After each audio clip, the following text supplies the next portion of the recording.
Today, you will learn how to type music notes in Word. First, click where you want the music note to appear in your document. Next, go to the Insert tab, click Symbol, and then choose More Symbols. In the Font drop-down menu, select MSUI Gothic. After that, open the Subset drop-down menu and choose Miscellaneous Symbols.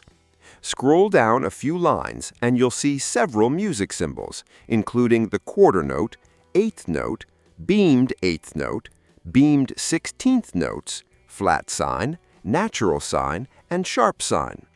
Click the symbol you want, then click Insert, or simply double-click the symbol to add it to your document. You can insert as many music symbols as you like while the symbol window is open. When you're finished, click Cancel or Close. If you want the music note to be bigger, select the symbol, go to the Font Size box, and choose a larger size. That's it. If this video helped you, please like, subscribe, and share.